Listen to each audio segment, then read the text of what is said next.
I got that one. Okay. And then now I got an individual audio source.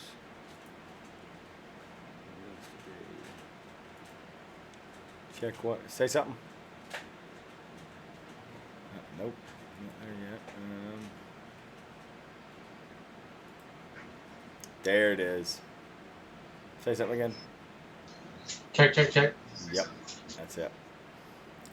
I'm getting a lot of buzzing on my phone. I know. I'm taking the noise gates and putting that stuff on it now.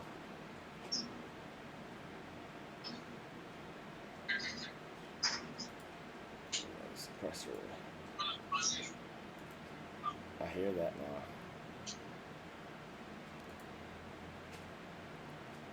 Check again for me.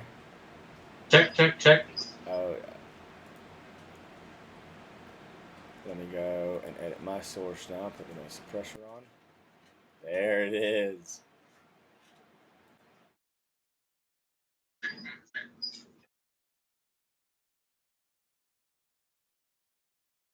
Should see a lot better now. The buzzing you were hearing is the Oh yeah. better. Yeah. You have to put it. I have to put a noise suppressor on because I have fans that run in the room. Yeah. I mean, it's a cool, crisp 67 in here right now. 68. It's nice. I mean, nobody's sitting here listening to the stream right now, so I'm not super upset about talking about these things. But for all of those that are, oh shit, I forgot to do this first time. Like, this will make it even warmer in here. Trying to get my heat generator back on. To do that, I have to take the actually turn the fans up on my GPUs. It's like right now, and they aren't. They follow well. They don't overheat on the GPUs ever. But like right now, just from streaming and using the encoder, the NVENC encoder, and running the GPU at max or at boost clock, the GPU just likes to sit and hover around 70 degrees. The A6000. I know this is an Intel discussion, but it hovers there. But if I just go in, set a decent fan curve, I can get them to stay around 35 to 40 consistently. And that, I mean, obviously, the number one, robber of things on a longevity of any kind of device is going to be heat. And so if you can eliminate as much heat as possible, yeah, it is what it is. So, well, as Chris takes a sip of his Guinness and I, throw a lip in, welcome to the Halloween edition, if you want to call it that, the Halloween edition or the launch edition of Alder Lake, or announce edition, I should say. It launches on the 4th, so we've still got 6 days. But this is a big deal. So, this is something that has been kind of out there and talked about by a lot of people, and Chris and I have kind of been behind the scenes talking about it for quite a while.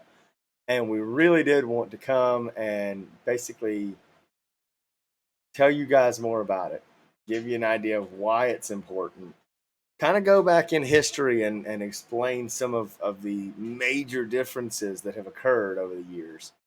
This is going to be more of a discussion episode, so you're not really going to see a whole lot of direct information to a topic or something like that. This is truly going to be guys, this is kind of how we're going to look at things. This is information you should know. If you don't already know it, that's okay. We're happy to tell you more about it. We want you to learn as much as you can from us with this. Yes, I am Batman today, and he is a man with taco and a beer in his belly. That is perfect. We have to love this.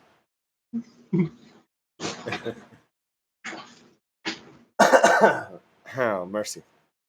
So, with that being said, on Wednesday of this week, Intel decided to have an innovation event over Wednesday and Thursday.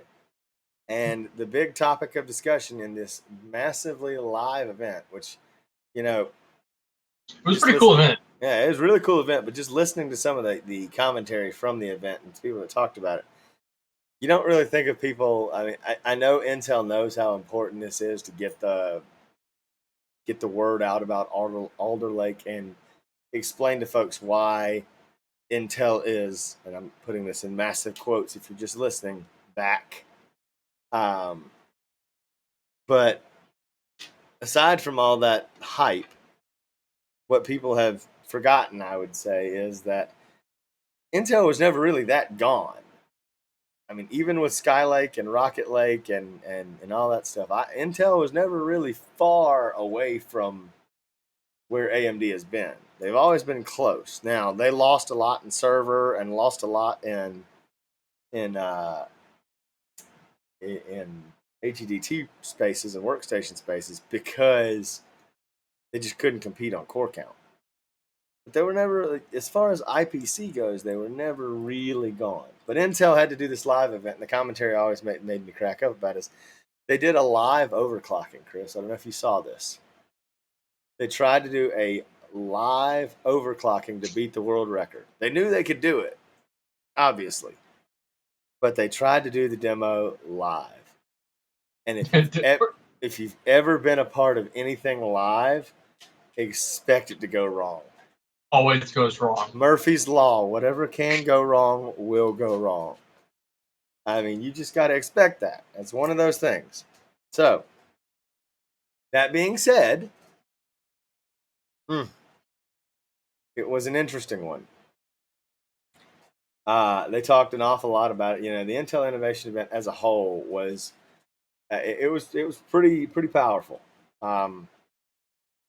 They really did go out there and tell us an awful lot about the whole, you know, establishment of whatever things. And we've got, you know, the whole all the uh, architecture day that really gave us the nuts and bolts of Alder Lake, but we didn't know things we didn't know coming out of this. Clock speeds. We didn't know clock speeds. We didn't know what was going to be the ultimate, you know, final spec for everything. Um, and we didn't know how to base all that. So, what is the dog doing? Chewing on a bone. That's what it would be. She is definitely chewing on a bone. She loves a good bone. She gets to hang out on stream sometimes. Sometimes she'll hang out downstairs. Today she decided to be upstairs. She's also protecting her bone from the friend of mine's dog that I'm watching. So that's why she's actually chewing on it. This bone, I've had that. I should pick it up and show it to y'all. I've literally had this thing for over a month and a half now. I bought it for a month and a half ago. She won't chew on it. Sorry for this very direct tangent. But yes, I bought the bone for her about a month and a half ago, and she carries it around like a toy until someone else comes over and starts to chew on it with her, and then she'll chew on it more.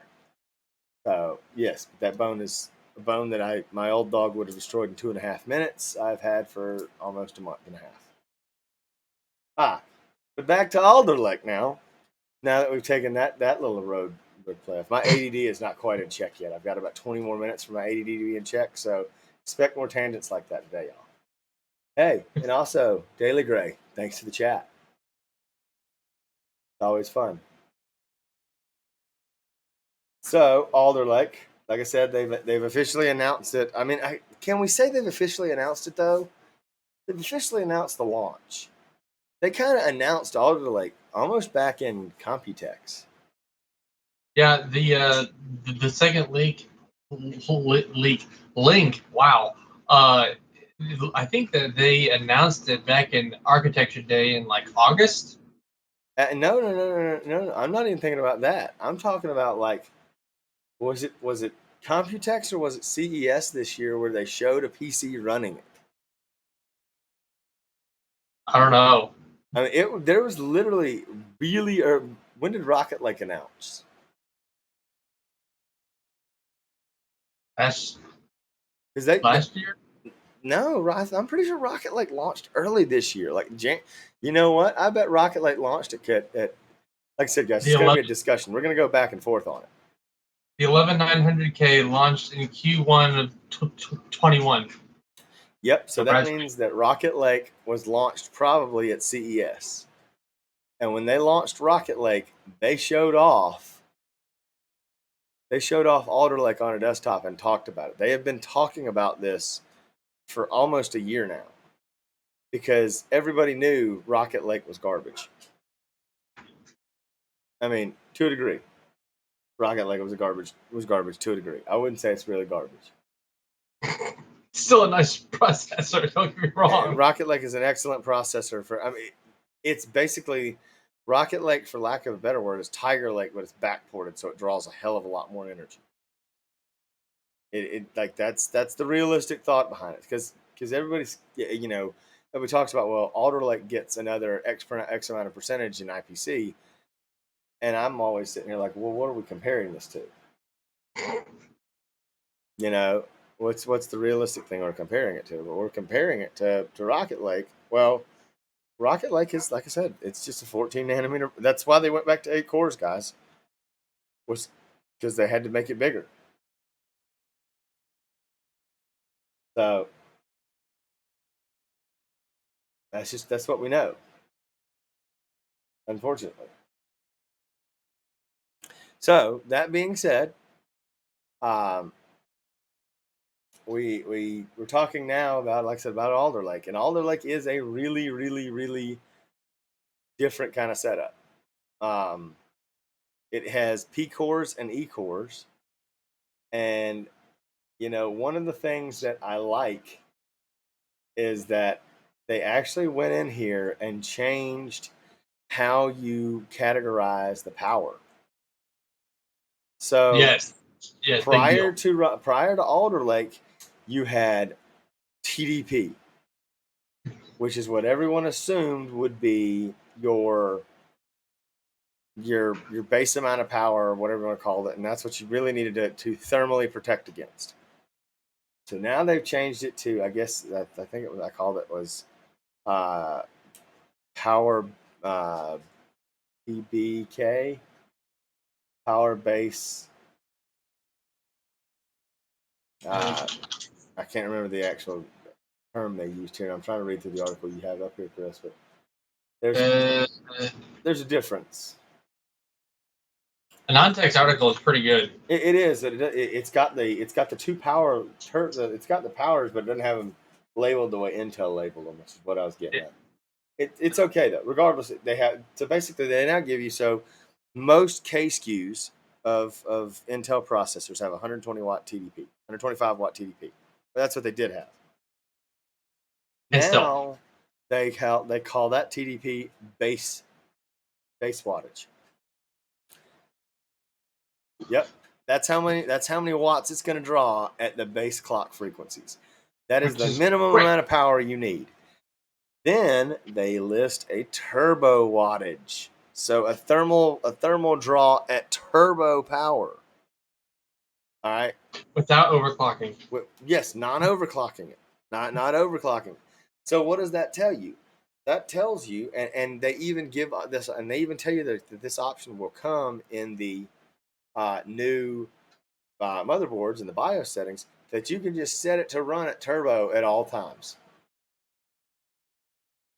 That's it, like not even a one-click overclock. That is a setting in, kind of like, what was the old what do they call it, Chris? The XMP.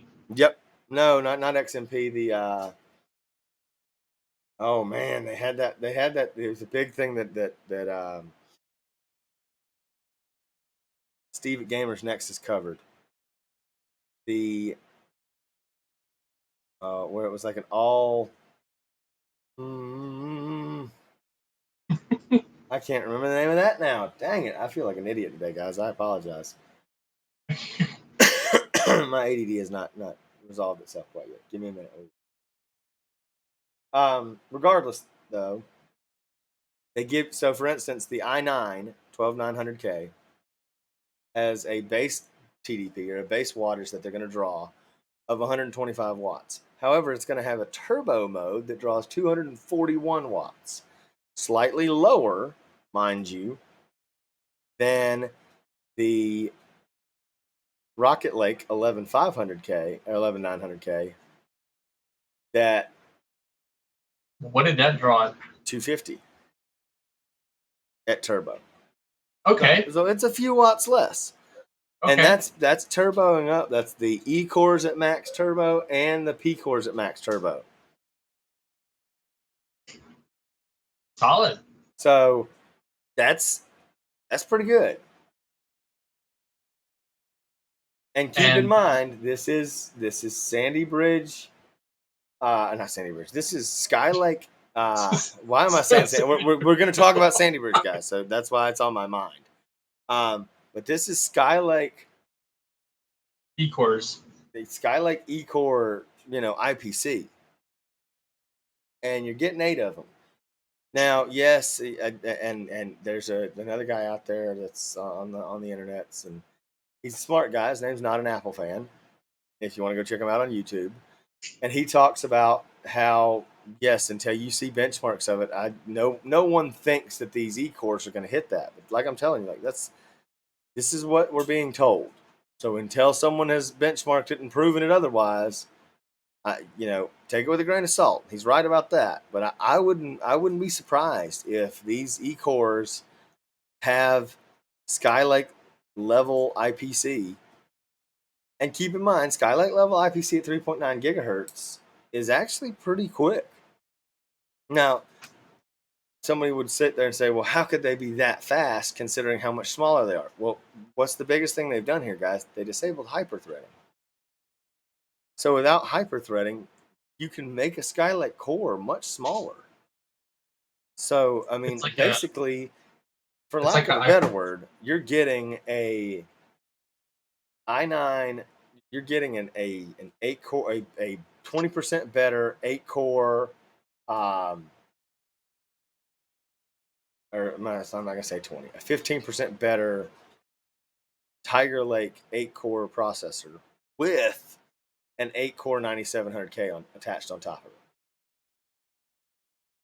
Because remember, 9700Ks didn't have hyperthreading enabled. Right.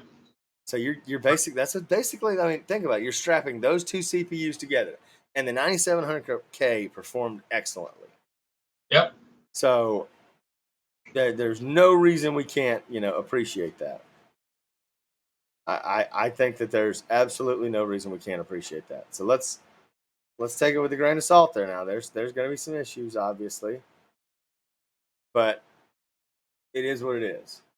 All that being said, you've got the 11700K. So let's go down the SKUs and talk about it real quick with Alder Lake. Give us a rundown real quick. So we know the 12900K is an 8+8, so 24 thread CPU. E cores don't have hyperthreading, P cores do. So 8 cores, 16 threads on the P cores, and 8 cores and 8 threads on the E cores for 24 threads. All right, and 16 physical cores. All right. Next down this track, we've got the 11.7 and the 12900KF just doesn't have an eGPU on it. It's no big deal. Yeah, we're not going to talk about that. Yeah, we're not going to talk about the GPU right now. That we will get to that point because there were some neat specs and stuff they showed off in the demo that were really cool, and I think in the future could be a benefit. But I'm not going to bring us down that path right yet. All right, next up we have the 12700K and KF, same setups. Both of them have 8 P cores and 4 E cores for 20 total threads. Now, here's why I have to mention this. If you've got a GPU and you don't need the iGPU, the 12700F KF is a sub $400 i7 that is going to absolutely dominate the 5800X, which is what its price performance point is set around. It will dominate that CPU. So I mean, let's just be realistic here, guys. That's what it's up against. That's what its goal is. All right. Now, we've got the next step in the product stack that they're releasing right now that's coming out on the 4th is the 12600K. All right. It's going to have 6 P cores and 4 E cores. So you lose two P cores to go to i5, basically. Same thing for the KF. You just drop the iGPU. All right. Here, all of them have a base power wattage of 125. That's from the i9, the i5, and the i7. All three of them have a 125 watt base power usage. The turbo of the i9 is 241. The turbo power usage of the i7 is 190, and the turbo power usage of the i5 is 150 watts. All right, that's realistic to me. Now, all of these CPUs use more power than Ryzen. They just do. But Ryzen is still giving you a TDP number again, guys. So that's Ryzen's TDP is still probably base power usage.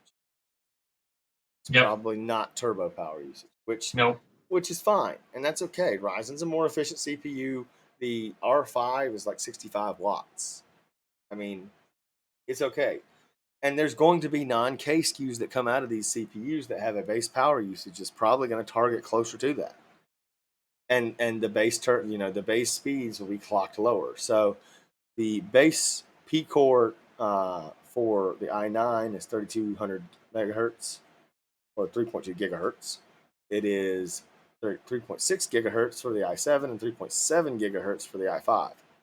So increasing the stack because the base power is still there, but less total cores. The E cores are 2.4 gigahertz for the i9, 2.7, and then 2.8 for the i7 and i5 respectively. So realistically here, folks, these CPUs are going to have, the E cores are going to have some use cases to us.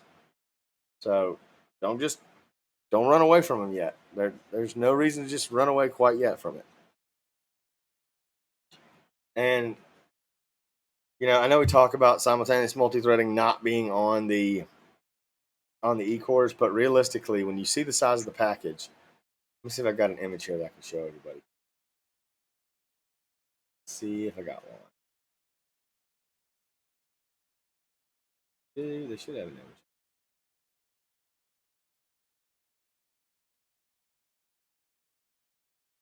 I don't know. Okay, this will kind of work. So I'm gonna go here and share the screen. So this is kind of a good view for you to look at. So this is kind of what the layout looks like, guys. So 4 E cores occupies the same space as 1 P core. And once again, when people say, well, Skylake architecture can't be fit into that, one, you're taking away hyperthreading. So a big portion of the CPU kind of is gone away without hyperthreading. And two, you're on a new node. So you're dramatically increasing the number of transistors available in the node. Keep in mind when everybody talks about it, when we talk about Tiger Lake IPC in Rocket Lake, when you're thinking about it like that Tiger Lake IPC in Rocket Lake is based about the thought that we got up to 10 cores in Comet Lake. And to fit a Tiger Lake 8 core, you had to scale back to 10 core, from 10 cores to 8 cores. So we already know that a 10 core Skylake architecture fits into an 8 core Rocket Lake architecture. We already know that the package size is different. And if you take away hyperthreading and some of the other stuff that were built into that specific core usage, you probably could fit the core package in 8 cores into 2 P cores of Alder Lake. I mean, if you really look at it, if they wanted to be crazy ridiculous, they could have put 10 P cores on this thing with no E cores. I don't know why they would do that, but they could have. And if they were being bold because they've got a new package size, it's larger, they probably could have put 12 P cores on here and destroyed everybody with 12 P cores. But the thing is, E cores make a lot of sense here, y'all. People don't understand why E cores are smart, because efficiency cores, everybody has a cell phone. Everybody knows how e-cores work these days.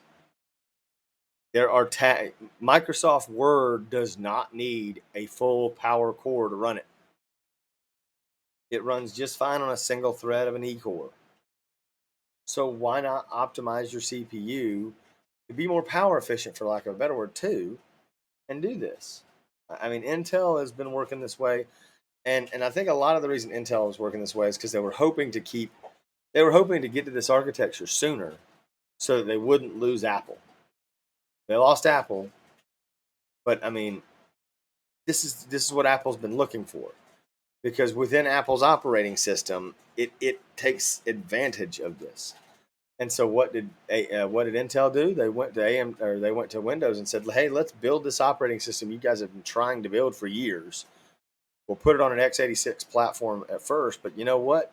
That means that ARM platforms are going to make it to Windows, guys, and they're going to be effective in Windows 11." And for everyone sitting back saying, "Well, I don't want to upgrade to Windows 11. I don't want to have to go and get a new machine and go to Windows." It's a free upgrade, y'all. It's a free upgrade. You have Windows 10 right now. Upgrading to Windows 11 costs you $0.00. Oh, so you have to buy some stuff. No, No? no. I mean, when you say buying some stuff, I mean, I know you're talking like TPMs and stuff like that. If you're on modern enough hardware to be on Windows 11, you don't need to pay a dang thing. If you're buying Alder Lake and you're buying a new motherboard and you're doing all this stuff, you're not paying to upgrade. And people always go, "Yeah, well, early adopters struggle with things. Look at what's happening with Ryzen." Well, okay, yeah, Ryzen has its downfalls to a degree. The L3 cache detector and all that stuff is something that they're having to fix, but it's because it was a new unified architecture to begin with. Even in Windows 10, it wasn't exactly optimized the second it released. But they just, Windows wasn't focusing on AMD stuff because Intel had them working hard to figure this other stuff out. And why was Windows working so hard with Intel? Because guess what? I guarantee you, Intel was throwing dollars at them to do it. If AMD wants to pay, Microsoft to validate their stuff for them while they're building a new OS, they could have done it. Or better yet, they should have had their teams running the Windows 11 betas for the past 6 months to figure out these issues. Apparently, AMD dropped the ball there. And that's not 100% saying that's AMD's fault, but it happens.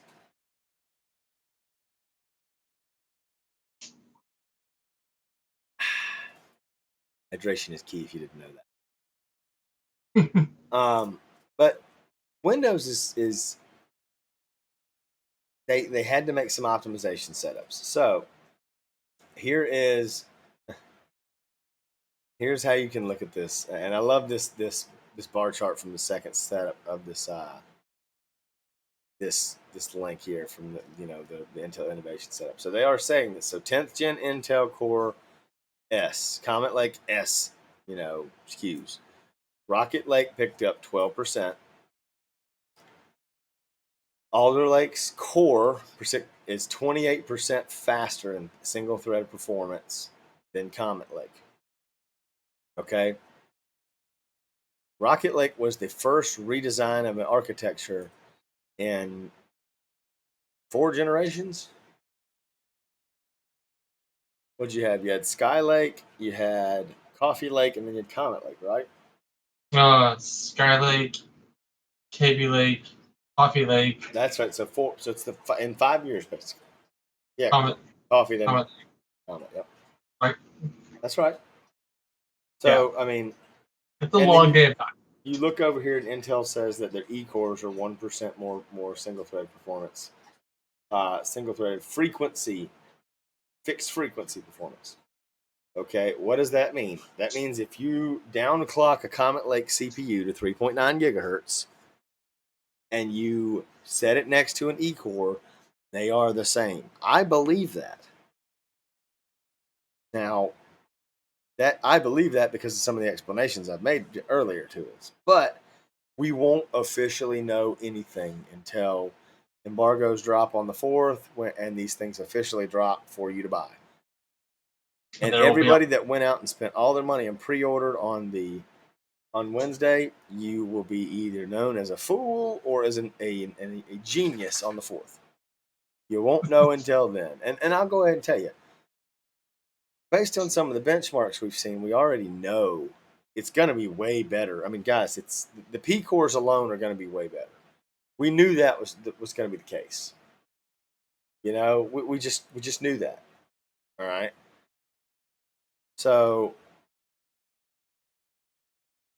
I mean, it is what it is. We have to be completely honest about ourselves. All right. We also know that Comet Lake Comet Lake and Rocket Lake were both competitive with Ryzen at the time. So these are going to be competitive. I mean, so we're talking a 19%, you know, for performance until a single threaded P core performance as 19% better than Rocket Lake. Okay, roughly. Let's be conservative. Let's say it's 15% better. All right. Well, that's 15% better than single threaded performance of Zen 4, Zen 3, which is the 5000 series chips. All right. That puts Alder Lake at about 15% better than that. Okay. Because Rocket Lake was about the same single thread as that. So now we know that it's about 15% better than that. Like I said, we're being conservative here. All right. And then you've got the E-cores that are Skylake based performance, which are a little bit behind that, but that's only really true for multi-threaded performance.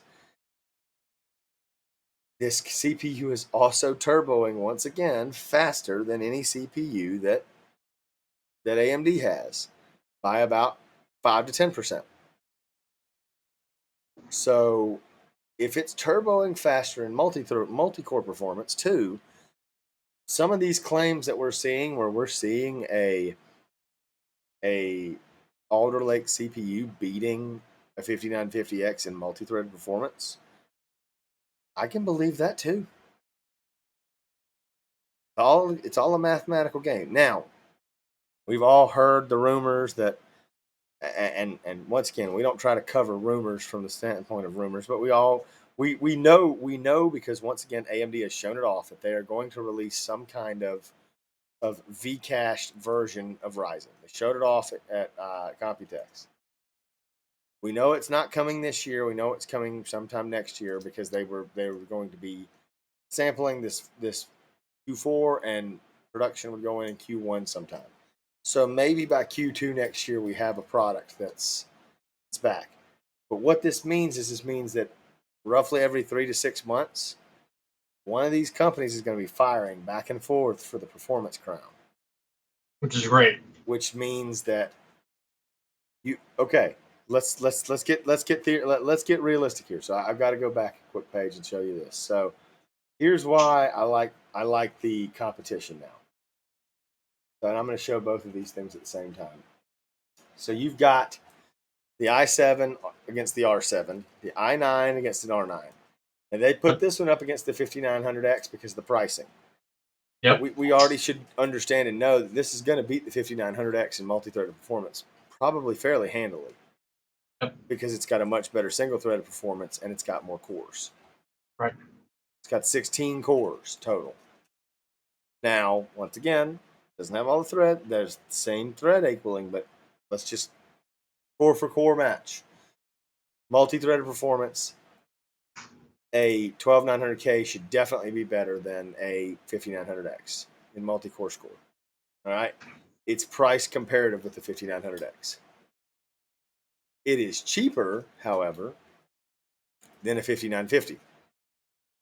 And it also comes with more platform options, too. PCI Express 5, DDR5, so on and so forth. Now, come down here to the 2700K, and this is where things get interesting. Both the 2700K and the 12700K and 12600K against their R5 and R7 counterparts are priced at or below them currently for 1K SKU units. So yes, this is for 1,000 units. The price per unit for 1,000 units. So it's going to be a little bit more when you're buying it at retail. or from anywhere as a DIY person, Right. or from anyone when you're buying it from them as a manufacturer. This is basically what the manufacturers should be paying for them initially. Right. Yeah. So like when Chris goes to buy you one of these CPUs, this is Not buying it roughly around what Chris should be paying for them. There's a markup that has to go on that because Chris isn't going to sell you something for exactly what he pays for it. He can't. That'd be the worst business model anybody's ever had. And if he does that, I'd smack him around some. So all that being said, they're priced competitively with Ryzen. What does that mean? That means Ryzen has to find a way to drop their prices, guys. All of us are going to benefit because Intel's going to push the price performance down of Ryzen. They're going to make Ryzen drop their prices to be competitive with them. Because if a 12600K is performing at the level of a 5800X, if then the who's going to buy i5 our somehow product? perform, let's say by chance, all right, this is totally hypothetical land. I'm talking about from a pricing perspective. Let's say No. that the i9 is competitive with the 5950, and the i7 somehow is competitive with the 5900X, and the Okay. i5 is competitive with the 5800X. What And does nobody's buying the AMD R5. have to do to make that work? That means the $450 5800X has to come down to $300. The $550 5900X has to come down to $400. Which is a very compelling part at that point. $150 price drops on CPUs that people can't get their hands on right now still. But they would have to do it because why would you buy a 5900X? The supply, with the way everyone's buying supply right now, you would have to do it immediately if you knew the performance was like that. Because if you don't, what you'll end up with is you've been buying and building every CPU you can get your hand on because of the supply chain issues. Well, if no one wants to buy your CPU anymore and you're still building and buying as many as possible, you don't want them to sit in a warehouse somewhere. That would be very, very bad business practices. And that's what Bulldozer and Pile Driver used to do. You had to build so many in case people wanted them, But but then nobody nobody ever wanted wanted. them. Yeah, so you've got to be. This is competition at its finest. This is what everybody wanted for years. All right, years. Now we've got it back finally. So, and here's something that this is the 600 series chipset. This right here, the DMI Gen 4 links. That's a big deal. That's a big deal. Doubling the bandwidth between the processor and the chipset. All the stuff that comes off the chipset is insane. Yep. And you also get an additional 12 lanes of PCI Express 4.0 and 16 lanes of PCI Express 3.0. I was seeing the Z690 Aorus Extreme. Yes, I know I'm pulling up like a $600 motherboard, whatever. I don't care. I'd buy if okay. Hang on. You made that statement, so I got to point it out, guys. If you go buy an i9 12900K and you buy a $150 motherboard, I'm gonna smack the ever loving crap out of you. I'm going to smack the ever loving crap out of you. That is a terrible decision. There's only 37 boards on Newegg right now. That kind of makes me laugh. Let me. Okay, I also. Oh, nice. Where the heck is it? All right, we're gonna buy Newegg. Please. So that's the Z690 Aorus Pro. We're gonna sort it by highest price so we can laugh at it. Okay, $900. The Aorus Extreme. Wow. It does have Thunderbolt 4.0, which, by the way, guys, keep in mind, Thunderbolt 4 is not okay. Here's the big thing. Okay, I've got to pull this up too because they announced it, so maybe I haven't looked at ARC yet. Have you looked at the ARC page yet to see what they updated? No. All right, so we're going to look at it. Core 12th So gen i9s. Okay, they don't you list the new 12900 HK yet. okay? 12980 So HK. But so what we do know from the presentation, guys, is this: mobile Alder Lake gets Thunderbolt on chip support. All right, mobile or desktop Alder Lake does not have Thunderbolt on chip support.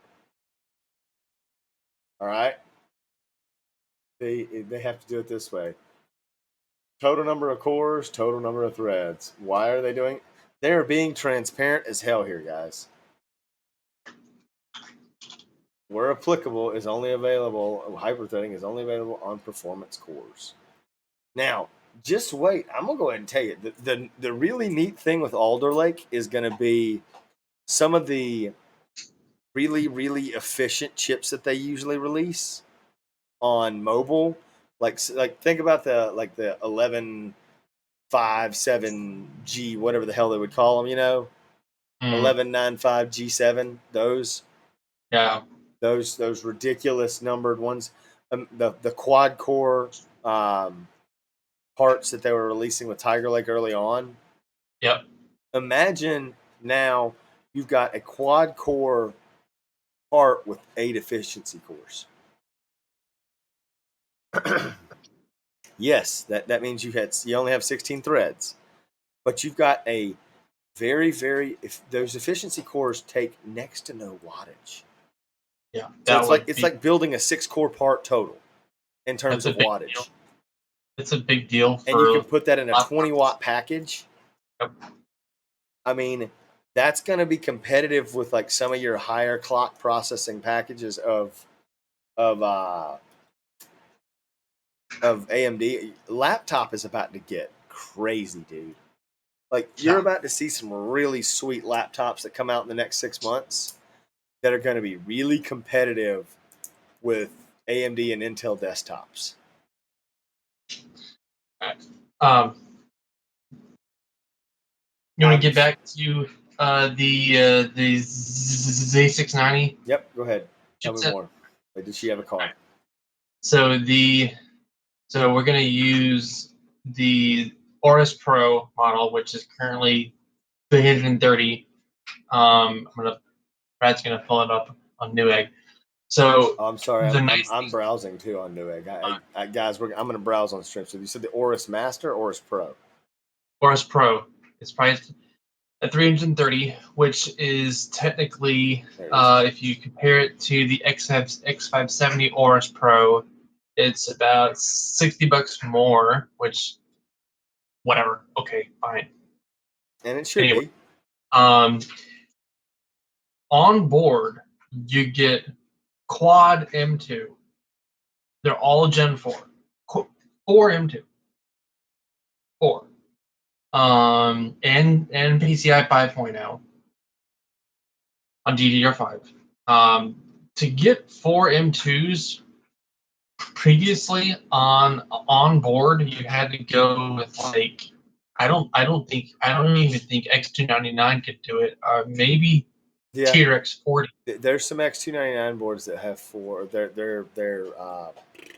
I know that you could do 3. no, I was going to say the I think Supermicro makes them, but they're the X299 type boards that do that drop U.2 support. Hmm. So X2, so But now, you have two onboard NVMe type paths. You have M.2 and then, or not NVMe, PCI Express storage type paths. You have NVMe and then, or you have M.2 and then you have U.2.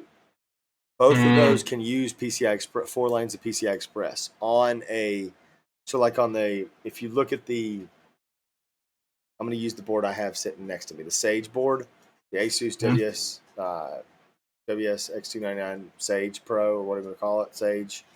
Got dual Intel gigabit LAN. It's got 3 onboard M.2 slots and 2 onboard U.2 slots for a grand total of 5 M.2 PCI Express, or 5 PCI Express user spots. hmm. Regardless, though, let's backtrack. Yeah. You So don't get to answer your question.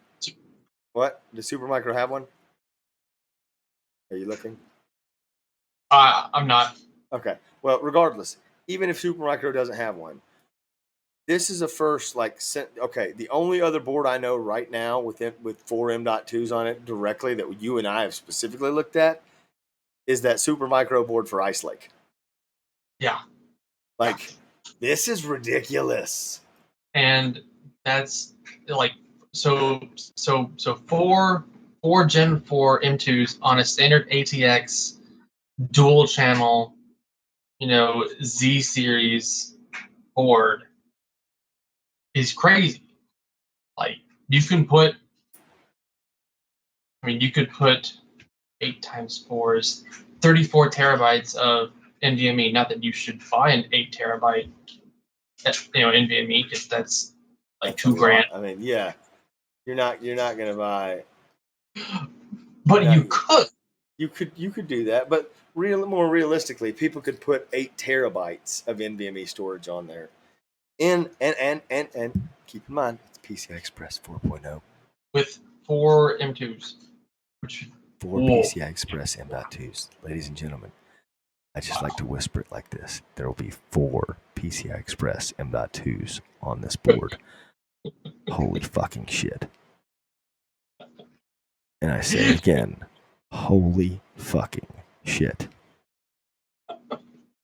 Like, I'm serious. Like, that's what's crazy. Like, Yep. Okay, and keep in mind, how much more are you paying again? You said $60 maybe. Yeah. All right. Okay. Now we're gonna go back and really see what you can buy, because, like I said, if you're okay, I'm gonna use my thought process, Chris, and Okay. maybe I'm the weird one here. Let me rephrase. I'm the weird one here. If I'm spending $600, for lack of a better word, on a CPU, I'm not spending less than that on a motherboard. I'm not gonna spend $500 less than that on a motherboard. If I'm spending $600 on a CPU, I'm probably going to spend between $300 and $600 on a motherboard. If I'm spending $1,000 on a CPU, I'm probably going to spend between $500 and $1,000 on a motherboard. Why? Because if you don't spend that much money on a motherboard, you're not getting features that make it worth the dang PC to begin with. So I'm going back up to the Asus one. I'm going to the $800 Asus board. All right. Asus has. So I'm also looking at the Hero, which comes with a HyperCard. Has that not surprised me? And it has 2 Gen 5. It has 2 Gen 5 slots. So what if I told you? What if I told you if you got the really, really, really nice Asus motherboard, you're also getting a HyperCard? Well, I would hope so for $800. But you're also going to get 3. It looks like 2 or 3 spots on board. 3 M.2s on board. So in theory, in the box with the $800 motherboard, you're getting like. One. Wait. Hold up. Hold the truck to hold up. Hold. I need to read this now so I can understand it fully. I believe this HyperCard with the $800 one supports Gen 5. Oh, no. Okay. I just have to see what it says. If you wait. So hold. This mother trucker, back up now. This mother trucker has 2. Hear me out. 2 PCI Express 5.0 x16 slots. Yep. That's what I was saying. Yep. Now they aren't going to run at 16, both of them. That's not possible. Well, you can't. There's only 16 but keep in mind, guys, you can run both of them at 8. Why couldn't which is yes, like but at the same time, why not? There's got to be a way. Got to be a way to do this, to make those slots run at 3.0 or 4.0 speeds. Well, so because so so PCI Express 5.0 at 4.0 speeds, eight lanes is the same as 16 lanes. right. So hear me out now. You can basically get the performance of two. The way Intel has done this, if there's, and I'm sure to, because once again, to get the two slots now, yes, they're only going to run it at X8. All right, a hyper, if it's set up that way, it's going to be X8. I get that. This is just ridiculous. There is so many Optane memory H series on a PCH. Wow. There's so much to process in this setup. So for reference, most of this is also available on the Hero, Yep.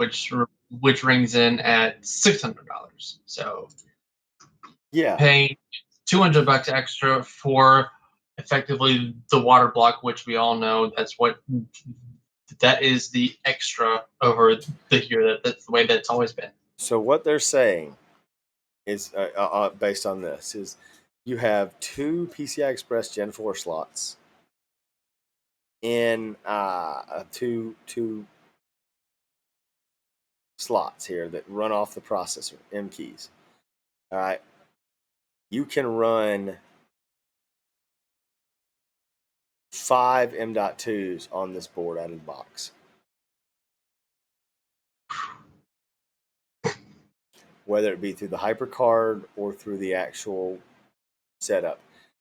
This has got 5 M.2 slots that can be occupied. It's got 3 M.2 slots, one that's connected directly to the processor, and then 2 not 2 on the chipset, and then you could run the other 2 on the M.2 card. I believe this HyperCard's only a 2 slot M.2. Could you do a video card and then like a four-way expander? You know? Like a 4-way expansion? No, there's no way to physically do it. Why? Not unless you're running off the PCA, not unless you're running off the platform controller, which I don't know if there's a PCI Express slot that runs off the platform controller. Because the PCI Express slot now, yes, actually you could, because who is it? iPoint. iPoint makes a four channel expansion card that runs on X8. Yeah. So you very well could do that. And keep in mind the conversation that you and I have all the time. PCI Express, it's unique, and expansion cards and RAID cards and all that stuff are unique in this situation. You physically do not need all that bandwidth of PCI Express 4.0. Nobody in their right mind is going to use all that bandwidth. We've said it time and time and time again, Chris. Nobody's using 7,000 times 4 on a 16x card. It'd be 14, 28. 20 Nobody's gigs. using 28 gigabytes per second bandwidth. I don't know of anyone that could ever do that. And also, why? On Because a it means you tower, have to physically have 2 of those cards to transfer shit back and forth to. which means that you have to be on a platform that has enough lanes Exactly. to also have a GPU. Yeah, because you're not doing this. You're not doing it that way. Like, guys, this is the thing. Just think of it more. You have 5 M.2 slots to store stuff with. That's all you need to know. You have 5 M.2 slots to store stuff with. And Not that you, if you remember that, you're good, right? not that you necessarily need 5 M2s, but Yep. you could. Yep. Also, a small aside on M2s themselves. I'm seeing a price, a weird price thing where SATA SSDs at a point they start becoming more expensive than the M2s. Like 4 terabyte 860 Evo SATA, 2.5 inch is crazy expensive. That I'm being like, sold by Newegg or somebody else?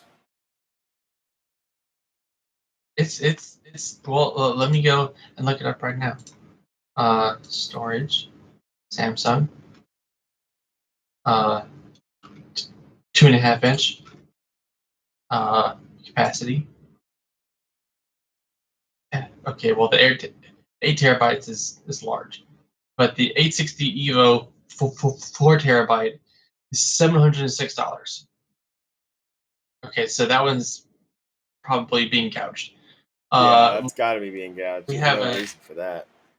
we have an 870 Evo, which is probably a little bit faster, maybe 4 terabyte for half that, for about $500. That But sounds still, about right. for $500,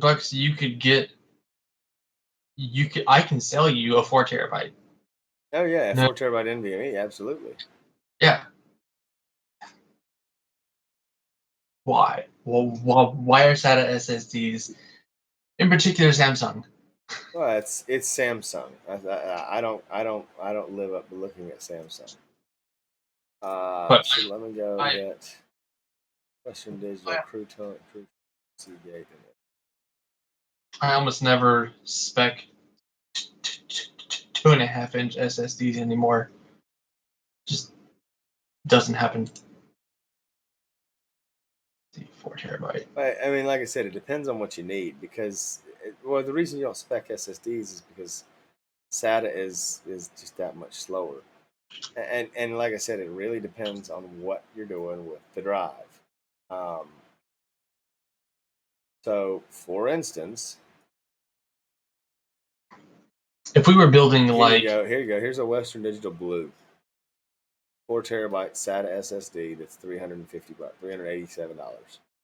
man, for a blue, Here's a Crucial MX 500 which is a good drive. 4 terabyte 360. Phew. It's just the Samsung name, man. And Well, Seagate, obviously, this is Seagate Fire CUDA. I mean, it's a Seagate setup. Yeah, it's probably got more, longer term read writes.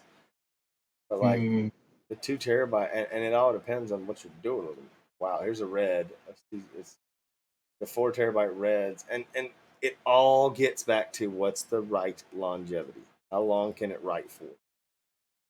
Can it probably a read write lot for? longer than NVMe. Well, it's Mm, not. It's not No, only that. no. Most of these are still TLC, but they're cheap TLC because they are SATA, and the package size is physically bigger, so you have way more space to put these things on. You know.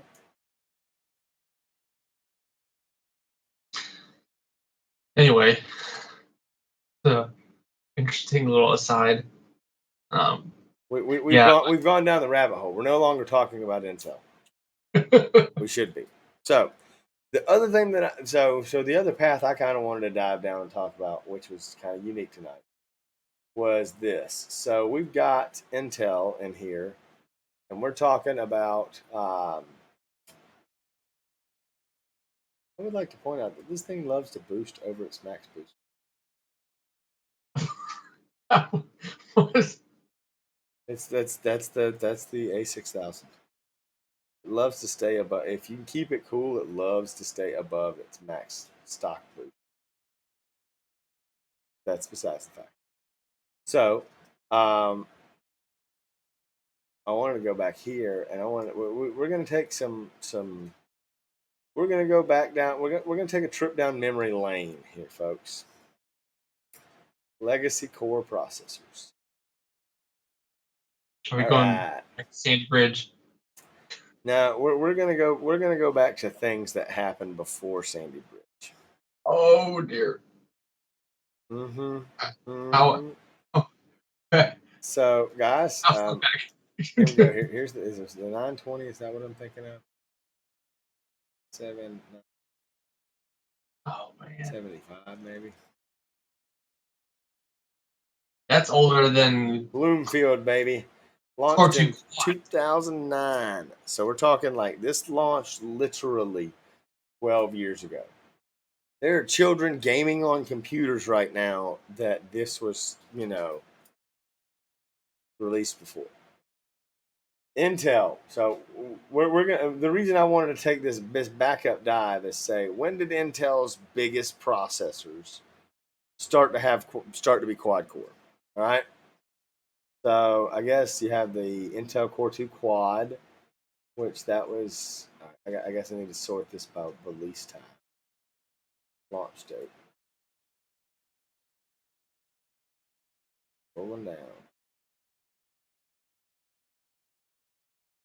There's a core in that Core 2 Quad. There's a quad core setup there. So there's a quad core in 07. But was that a true quad core? Was the QX652 glued together? I think it was. Yeah, LGA 775. So that was the thing. LGA 775. You remember that? That was before. Well, I know of it, but I didn't ever work on it. LGA 775. I remember that like it was yesterday. Yorkfield. The first computer I built myself after AMD let me down so bad in 07 was a Xeon build that was on LGA 775. These things had 12 megabytes of L2 cache. Like, guys, architectures have been, and it had 3 gigahertz speed. Like, that as a base frequency. Now, it didn't turbo, guys. This thing was 3 gigahertz, was 3 gigahertz. It was there, and it was always there. It wasn't going anywhere. I mean, it was bam. 3 gigahertz, bam, we're done. But wow, that was interesting back then. Oh man, that was interesting. Bus speed 1333 megahertz. I don't know. I think this processor had DDR2. Yeah, I'm almost positive it was. 820 million die transistors. Wow. A lot of transistors for back then. So let's just say I believe that was the first time Intel had a quad core was LGA 775. So around this time frame, What was the size on the die? 214 millimeters squared. Um. Okay. We'll come up and look at some more of them here. So that means that there's been a quad core since basically '07 from Intel at the top of the stack. All right, a quad core from 0 freaking 7.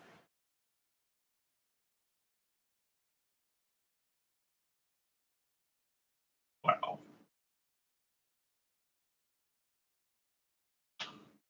Nope, they had a QX67 67. Oh wow, no, Core 2 Extreme. Okay, but I know that one. That one was a glued together processor. They don't count. So this is a die space of 111 millimeters squared. Come back to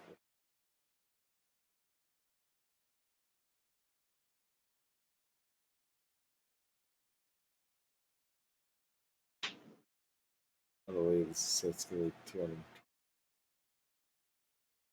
222. This should be 222.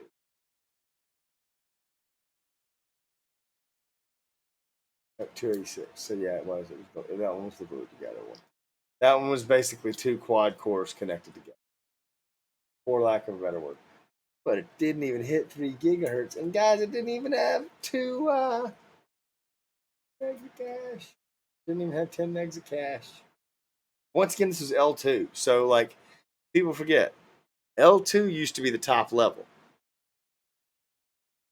And then the way you built your CPUs, you needed an L3 cache as well. So things changed over the years. But look, going back, there was a quad core from Intel in 2006, ladies and gentlemen. There was a quad core from Intel in 2006. Just a reminder. Intel has been making 4-core, 4-thread or better CPUs since 2006. Holy fucking shit. All right, guys. So I bring all that up to bring this up, and I'm using my powers of intuition to show things off to folks here. So flash forward a little ways, and we finally get to the point where Intel is actually reducing the amount of L3 cache. Look at this. I'd like to point this out. Remember, 2006, we had 12 megs of L3 cache, guys. 2007, sorry. 2007, we have 12 megs of L3 cache. We're here in 2012, and we're down to 6 megs. That don't make no sense, does it? Nope. And we weren't talking 12 kilobytes. We were talking 12 megabytes in 06. Intel regressed to make us think that we were doing better. Intel did some sketchy shit to make their architectures work better. And don't get me wrong, the reason for that reduction is probably based on the architecture. They probably increased the L1 cache size, so they decreased the L2 and L3. I get that. Not everyone else gets that, but I get that. But if we look at the way caching occurred, basically you got to the point where we were at 8 megabytes finally in 2012. They're all 2012. There's 2013. Do we have 8? Where's my 8 meg? Here's my 8 megs and on a 38400 QM. What was the i7 there? What was the desktop? What LGA? Yeah, this is DDR3.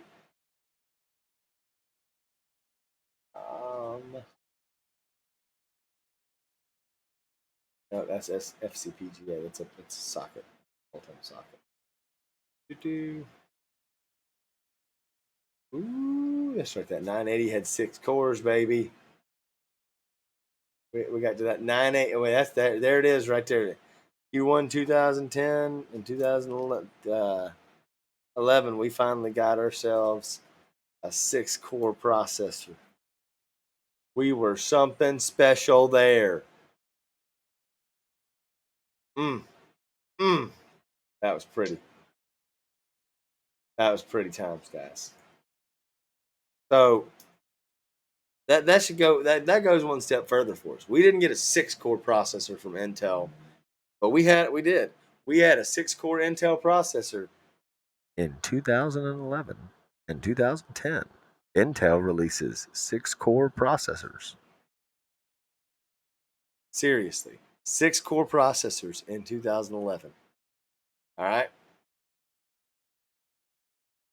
We finally got and you have to understand when I'm looking at this, guys. Those processors and those numbers back then, the reason that these were the extreme, these were HEDT, these were bigger, physically larger sockets like we have now. They weren't on the same socket size. So this would be like Cascade Lake or Skylake X versus Skylake. So, we had the quad core Skylake 7700K. Well, then we had the 7900X that had 10 cores. That's the kind of comparison you want to tie to these. All right. So we're going to back up again. We're going to go to processors we're going to go to the 5th generation Core i7s. 4th generation. That's where we're at. So not a lot's changing here but frequency. So people always talk about AMD and how AMD had stagnation during the stagnant years of Intel, and that's true. But Intel was innovating in one way during that. Intel might have been building quad cores, but their IPC gains and the way they were building clocks and working the node shrinks that they were able to pull off, they were building stuff that was exact same similarity. AMD with Ryzen figured something out that Intel didn't have. You know, and Chris, I remind you this because this is why AMD is destroying Intel in the upper HEDT markets and in servers still, is because AMD figured out a way to tie smaller CPUs together. All right, I got to find an image so I can help do this. CPU or no, sorry, no, um, what are those things called? Wafer. Okay, here we go. Great one. So it's a chip pattern, whatever. I don't really care, but this is a great example of why AMD's processes made them more profitable, cheaper to build, so on and so forth. So yes, this is a freaking picture that's made to show somebody to show it to them. But this is a silicon wafer. What? And I don't want to use this one. I want to go back. Find the right image. I want an image. Here we go. Why this is a price job? These are just. I'm pretty sure these are just pictures. But what this is right here is this is what silicon wafers look like when they come off the line. All right. So if what you're printing is physically larger, right? If the print off you have is physically larger, well, that means that you're going to have more stuff that has to go around the edges that is bad dye. I don't know why we haven't figured out how to make silicon wafers square. Chris, you ever thought about that? Mm-hmm. Why are silicon wafers not square? There's always loss. Like it would make more sense if they were square. Yeah. Yeah. I have no idea why they're not, ladies and gentlemen. I'm not gonna take a guess as to why they're not. Regardless, though, silicon wafers are round, and so if you've got a large die CPU, think HEDT from Intel, like 18, 28, 40 cores in Ice Lake. If that's what your CPU is, right? Well, then, ladies and gentlemen, if that's your CPU, by the time you get way the hell out here to the edges, you're losing a lot of CPU every time you go around. So a certain percentage of this wafer is worthless. Well, so guess what? AMD came up with the concept, all right, let's make it into chiplets. Those chiplets are about 1/10 of the size of some of the monolithic dies we're making. And that means that we're going to have more high quality chips come out of this. That means that we're going to have more usable chips that come out of this. That makes our process simpler. Now, Intel is working on the same thing, and Sapphire Rapids is coming along. It's going to be here. Once again, they talked about it at Technology Day. It's going to be 4 chips on one. It's going to be different. But it's coming. So we say all that to say that. Now, with Alder Lake out here, guys, here's the big thing to remember. The Z690 chipset brings in more I/O to the chip physically. Things are going to be faster. You get more USB 4 ports. You get more USB not 4, USB 3.2 Gen 2 ports. So more 20 gigabit ports, more 10 gigabit ports, more 5 gigabit ports. I don't know why, but you could have up to 14 USB 2.0 ports if you just, for shits and giggles, wanted them. I don't know who would need 14 USB 2.0 ports, but somebody might. you just have a lot more.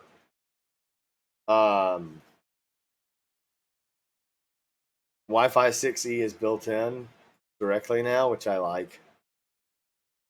That Wi-Fi 6E is very nice. If you haven't got a chance to mess around with it, look at that. That's a really cool one. Here it is.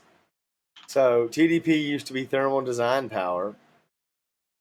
Technically, TDP is defined differently to power consumption. However, they were effectively interchangeable up to this point. Talking about TDPs earlier. So now Intel lists the processor base power, PBP, and MTP, or the maximum turbo power.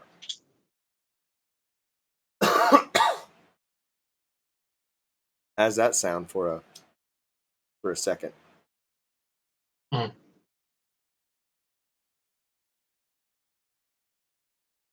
Wow. So it also tells you, though, that PL1 and PL2, because it used to be that, you'd go to PL2 and then it would drop off. Now what they're saying that is Intel will allow you to just set it to PL2 as being PL1.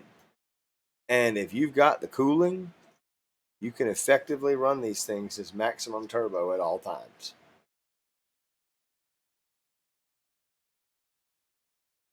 This is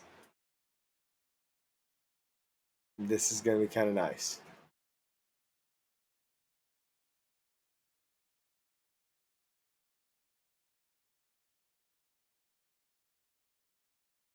So, thread director.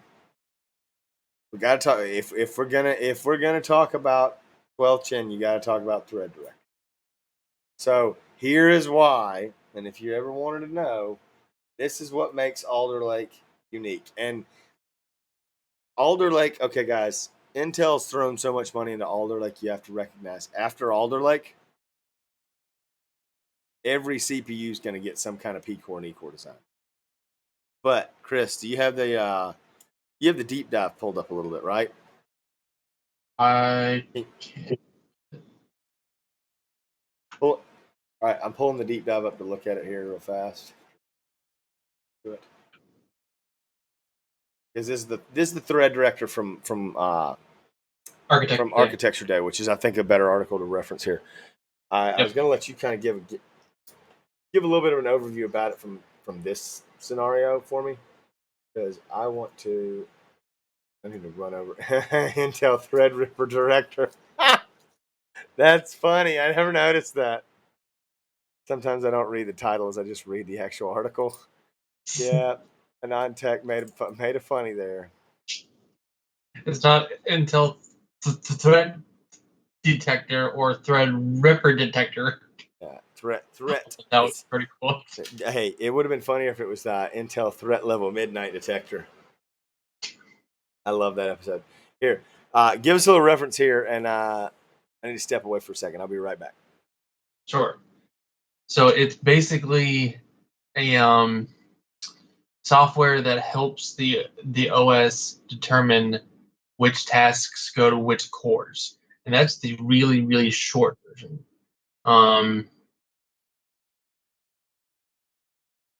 Right now, most OSs assume that all cores are equal, and this changes. This changed a little bit with hyperthreading. I'm reading off the article, and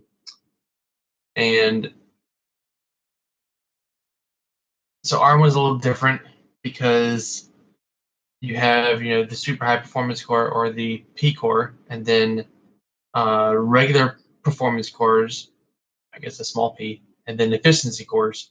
And that was rare in the desktop, except now with Alder Lake. So they needed a software that could handle that, and that is Intel Thread Detector. So it's a really low level software that is kind of between the OS and the processor, which is great. super low latency. Um, ah, it it helps the OS make decisions about where to put threads that require low latency versus threads that require high efficiency, are also not time critical. Um, Intel stated that it worked extensively with Microsoft to get what they want into Windows 11, and Microsoft did that. This is one reason why Windows 11 exists. Uh, ID or Intel TDT. That's a terrible name. Um, that's not available in Windows 10. I'm almost positive. Could be wrong. Um, Intel classifies the performance levels on Alder Lake in the following order: one thread per core on P cores, only thread on E cores, and SMT threads on P cores. I'm just reading the article. It will load up one thread per P core and all the E cores before moving to the hyperthreads on the P cores. Interesting. Right. So basically, the whole purpose of Thread Director is to scale, Yep. figure out where things need to go, and then put it there. Yep. They kind of had to create this though, because this is why Windows failed on ARM. Windows Intel Scheduler sucks. they had a pretty good graphic, more like animation in the animation event. More of the stuff was falling down. Like you had little light streams. It's right here. More stuff was happening to the efficiency cores because you didn't need the big performance cores. So most of your background tasks are being offloaded. Actually, most of your tasks overall are going to be offloaded to the E cores. And then when you need to render or export or play a game, that's when it's going to light up one or two or three P cores. Which gets back to my whole thought process though with the whole laptop earlier. So realistically, if you're playing a game on a laptop, you don't need but one or two, maybe three or four P cores. I mean, so if you've got four P cores for gaming, you Mm-hmm. really want a game, you've got that. Mm-hmm. But you've got 8 E cores to do all the background stuff, like word processor, running Windows itself. See, that's the other thing. Running Windows itself doesn't need a P core. No, it doesn't. And so, in general, you should never see your P cores loaded up to the max. Which That saves shouldn't be on a thing. power draw and heat output. Overall, Yeah. I mean, if you don't need them loaded up, you shouldn't have to have them loaded up. Oh, you hear whining in the background. My dog sees a squirrel outside. I apologize.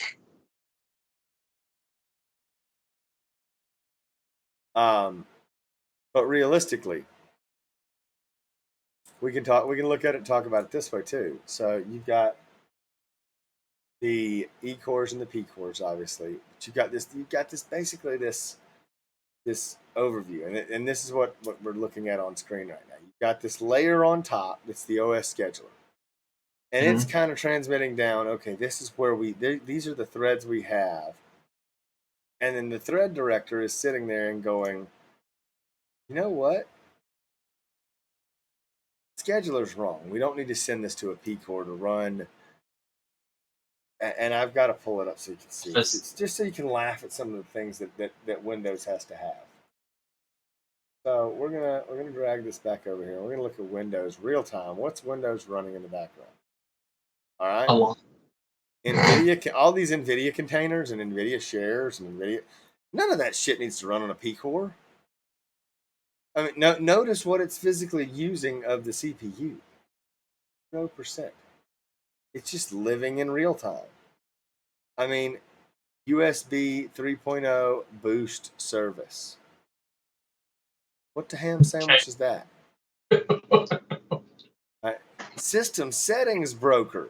What the ham What? sandwich is that? System guard runtime monitor broker service. What the ham sandwich is that? Oh, we've got, here we go. We've got an NVIDIA version of the Windows host process. What the ham sandwich is that? All this shit right here, man. What the ham sandwich is it? All this stuff. Oh, here we go, baby. And I'm not using a virtual machine right now, but what the fuck is the virtual machine worker process? Like, what is the purpose? None of this stuff needs to be running on on a P core. Run it And it all on an technically E is, core. and it technically is on yours. Oh yeah, I know, because it's running on one of my 18 P core E cores. PE cores is what I'm calling them. Power inefficiency. PU cores, power inefficiency cores. That's what every Cascade Lake processor is. Oh, 1098XE is a power inefficient core. But that being said, none of that needs to run on a P core. C++, I mean, basically, okay, here's how you should look at it. All of this stuff that says background processes, all of that stuff, and come down here a little further, offload. Windows processes, all that stuff right there, all of it's going to run on an E core. Guess what's going to run on my P cores? Everything up here. Twitch Well, Studio, Microsoft Teams, and it may even find ways to unload Afterburner and features of Twitch Studio to E cores. yeah, I would try to move as much as possible to eCourse. I have a feeling that what you're going to see is 90% of your tasks will run on a P core or an E core, and 10% will run on it. So if you're looking at the bottom of my version of Windows 11, I have things like Autodesk Inventor on here because I use that software for work. That will run on a P core. That scheduled task will never run. And I'm sure that people that are rewriting the code for these softwares, none of them they'll write code that says this software is not to run on an E core. And guess what? The Red Director will know that. Because the way the software will function, it will run it on a P core. I was reading in this AnonTech article about it that Intel states that it can profile a thread in as little as 30 microseconds, whereas a traditional OS scheduler takes hundreds of milliseconds. The microseconds to milliseconds. Well, there's a thousand milliseconds in a second. So Yep. it would be if it's hundreds, if it's 300s, that's a third of a second. That's less than a frame that you're physically seeing on screen. So that's more than frames you would see on screen. That's physical lag you would notice, right?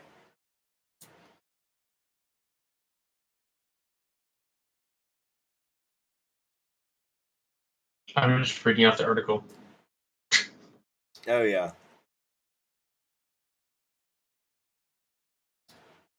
Says it'll initially go onto a P core unless they are full, and then it goes to an E core uh, until the scheduler determines where the thread is needed, and the OS can guide it to upgrade that thread.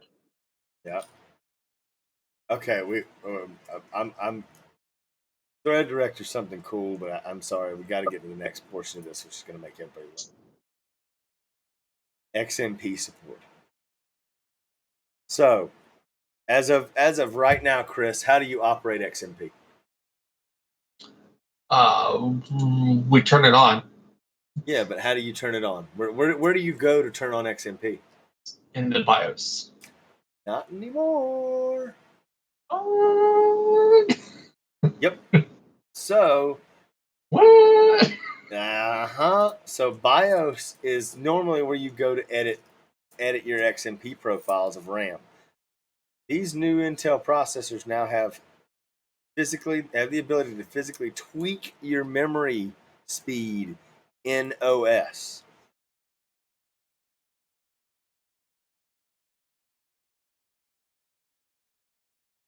Wow.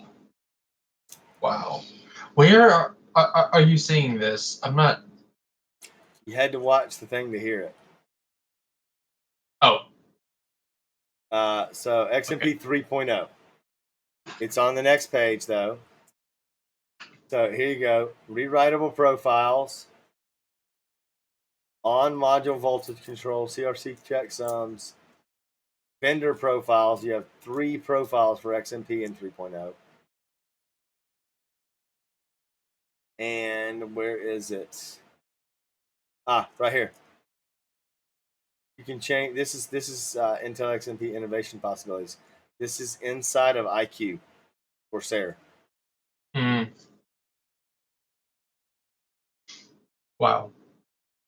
So you can That's cool. you can rewrite XMP in Windows. That's cool.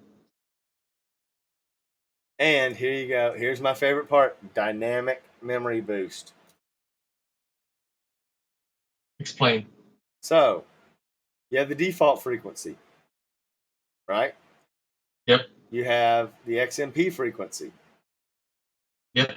So let's all right, DDR5, and this is also certified for DDR4 too. But DDR5, we got to use that in explain.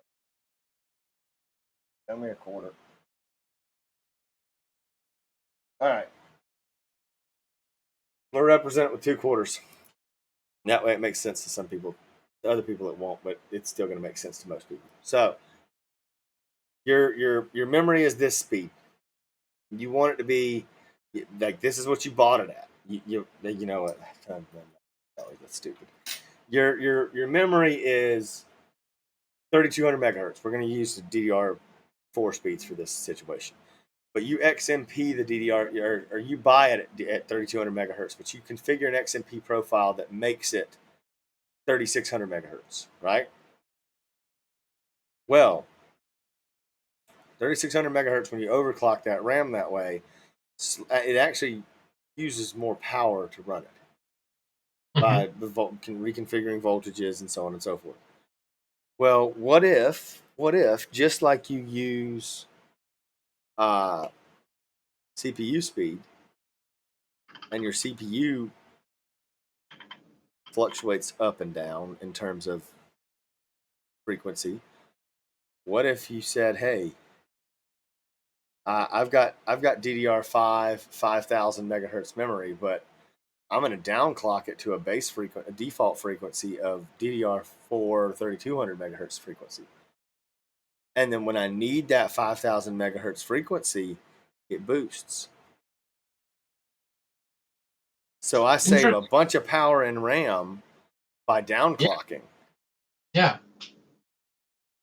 It dynamically boosts your memory based on profiles. Hmm. I'm telling you, man, that alone to me seems like something that is going to dynamically change the way power usage. And okay, guys, let's be realistic. This doesn't make a lick of sense for a lot of people on a desktop. Right. I mean, you've got a 1,000 watt power supply. You don't need to save that much power to do this. However, you got a laptop that only has a 125 watt power supply, but it's got a battery that can provide 95 watts at the same time. How smart is it to have a system where you could dynamically boost and use all the power draw from all the bandwidth that you have at one time to do certain tasks and then scale back, certain short sprint tasks and then scale back down? And obviously and the way it would take a hit is it would mean you could run the turbo of your memory and the turbo of your CPU. And then the second you can't, the second you need, because memory support's never going to lose that turbo need. It needs that as long as it can get it. But let's say, like I said, you've got a 125 watt power supply and a 95 watt out, and a battery that delivers another 45 watts on top of that. And it's a 95 watt hour battery, so it can only do that for 2 hours.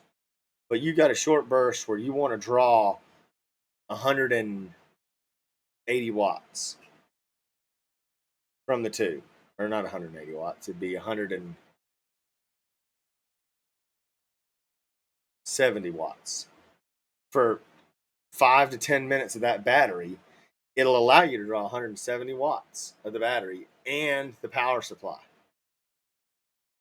and use all the power available to it for 5 to 10 minutes at a time. And then it'll downclock the CPU back to a low enough level where you're back to charging the battery again.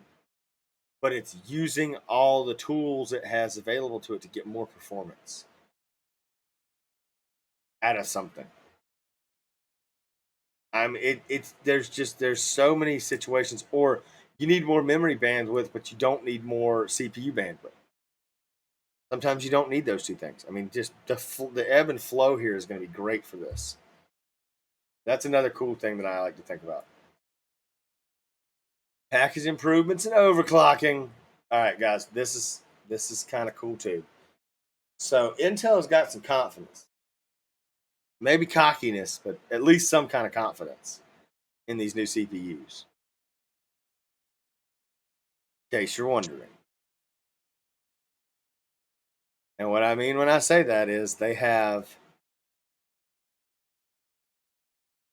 12th gen CPUs are going to have an easy one-click overclock method to give you an extra 100 megahertz on top of every CPU. Straight out the gate, 100 extra megahertz. Straight out the gate.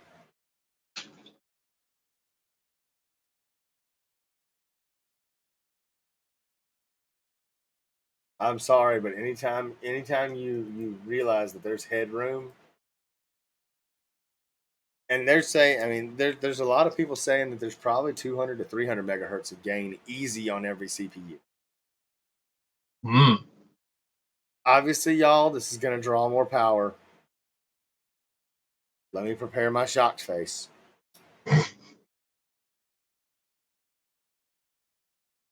But realistically, if you're saying that your chips can run, what this tells me is that they downclocked Alder Lake to be able to hit a certain power package. And it also tells me that 10 nanometer or Intel 7, whatever they're calling this, is mature enough that all of their yields have that kind of performance.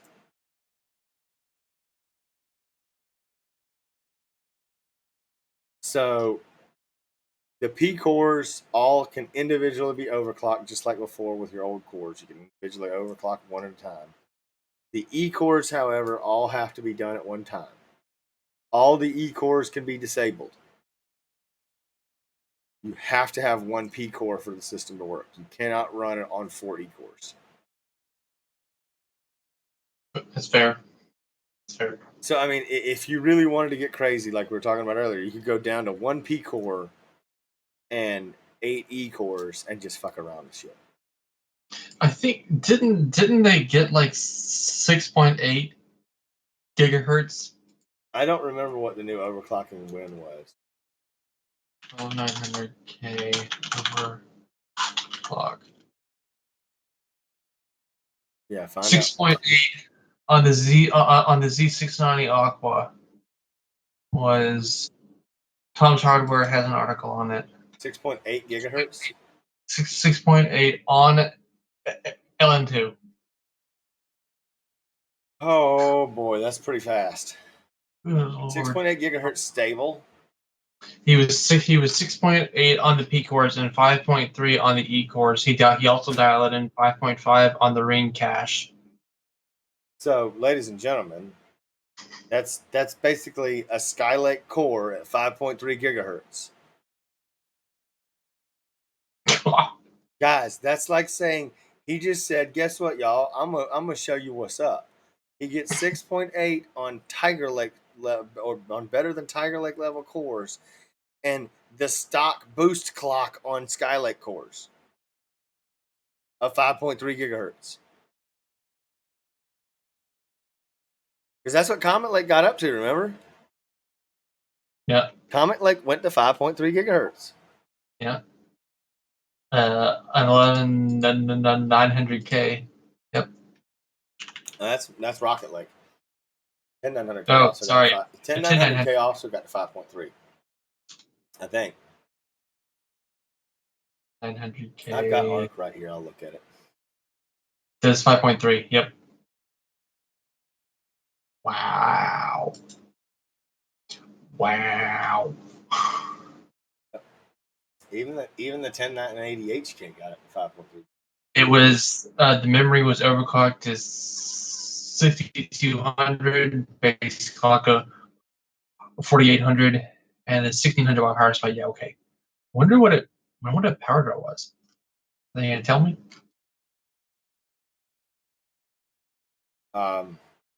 600 watts probably. 500 watts probably. I mean, it's probably up there, but I mean, it just depends on how you have the voltages all set up. Go away. I'm sure it's a ton.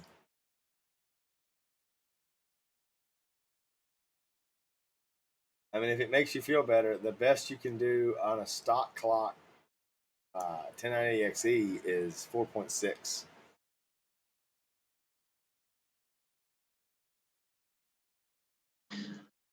I'm not finding the power draw. They're not going to. It's okay. You'll Anyway. survive. Also, this is so the 12900K. This is something that I'm liking. Look at the L3 cache.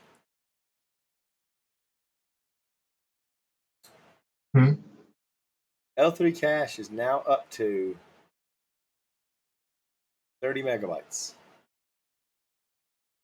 It's 25 megabytes on the P cores? no, 25 megabytes on the i7, but on the i9 it's 30 megabytes of L3 cache. All right. They're getting back to this whole point where they're dynamically increasing L3 cache on Intel CPUs.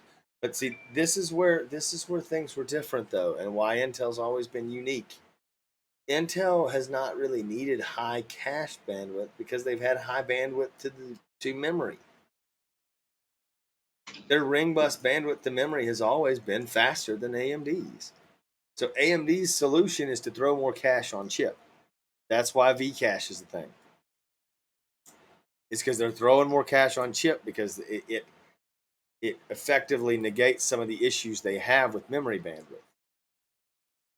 But once again, once you fill up that Vcache, you're still going to be restricted by the same issues that AMD's caching system or AMD's memory management systems have. Where some reason Intel's never had that. I don't know. I'm still trying to figure it out. It's okay though. All right. The last thing we want to go over is Sapphire Rapid. overall performance, and then Sapphire Rapids.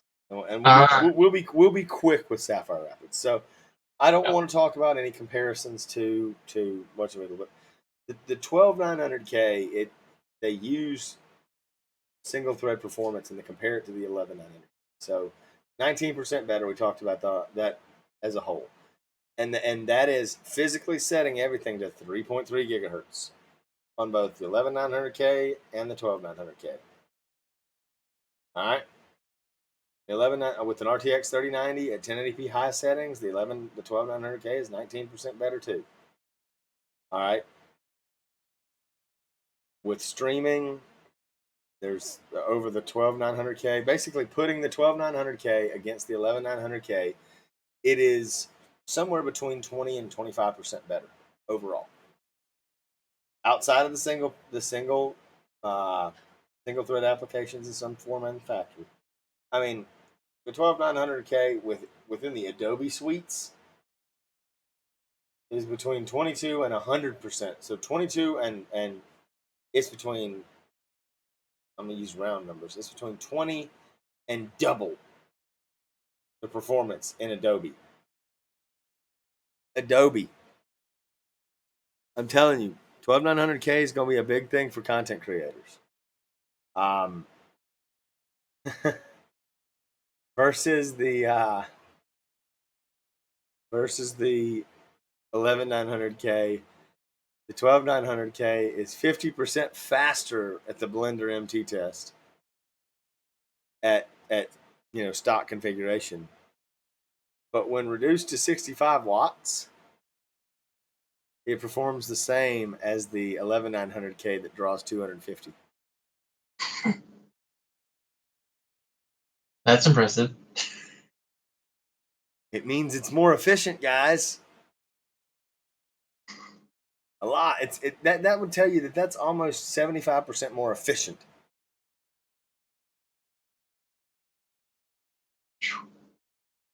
More than 75% more efficient. But it does give you some of the specs about it. That it does use all those things with Windows 11, which you kind of need to know because you got to use Windows 11.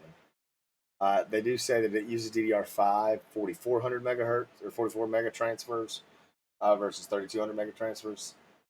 So there's some slight differences. But DDR5 is only going to get faster. So there is that. And it is comparing Core i9 to Core i9. That's the bottom of the CPU there if you want to see it. And the only other thing I want to mention about this in the downside stuff is is DRM. So because of the core configurations, gaming is going to be unique at first. And Intel's working to solve some of these issues. But for lack of a better word, for a while, there's going to be some issues in gaming because of the way the P cores and E cores treat things and the way the software is going to look at P cores and E cores individually. So, and jumping between the two may cause some crashes initially. Be aware this is going to get fixed with all your software very soon, unless it's an older game or something like that, y'all. So, I mean, don't expect to be playing the oldest games in the book on this thing and not having issues. Don't expect to be playing, Wolfenstein 3D, the original, and it worked perfect on this. No. It ain't going to happen. Now, how does this relate to Sapphire Rapids? And I'm going to bring up the Sapphire Rapids article. Think bigger. Well, not yet. Think future. Sapphire Rapids uses nothing but basically Sapphire Rapids uses Golden Cove P cores. There are no E cores on Sapphire Rapids. At least they haven't. Let me rephrase that. They haven't said there are E cores on Sapphire Rapids. They may come out with some version of this that has E cores too, and that would be sweet. So I mean, think about what like Apple's doing right now with their M1 Pro and M1 Max. They're throwing 2 E cores on everything and then adding a bunch of P cores. Kind of smart, kind of makes sense. Well, think about it this way. What if we find out that these E cores really are scalable? And because the E cores take up the same die space as one P core, what if, Sapphire Rapids and then the successor to Sapphire Rapids, I believe it's Granite Rapids. Based on the code names. But look, what if Granite Rapids all of a sudden had 4 times 25 would be, no, I don't want to do 25, I need to do round numbers. 4 times 50. Let's say 4 times 50. So that would be 200 E cores and 40 P. So no, I said 50. So it has 50 P cores and then 200 E cores to give you 300 threads. Because you got 50 times 2 for multi-thread. Yep. And then you got 400 single thread. What if that's what comes with our chips in the future? Okay. Diving back into some of the conversations you and I have had, Chris, I just don't foresee anyone that ever really needs 64 cores of P core potential. Yeah. That doesn't make any sense. But if you Yeah. gave me 200 E cores as a hyperscaler or somebody like that, somebody that's doing something that's very thread intensive, but it's not clock speed intensive. Which is why you would, buy a 2.6 gigahertz 64 core. Yeah, exactly. Yeah. You're buying whenever you make the trade off to buy more cores, you lose the headroom of the turbo and maximum clock speed. But Which is kind of the so point with let's core. go. I'm gonna backtrack one step further. I'm gonna think about myself. So I use a software that's very single threaded by nature, but I also use another software that's extremely multi threaded by nature.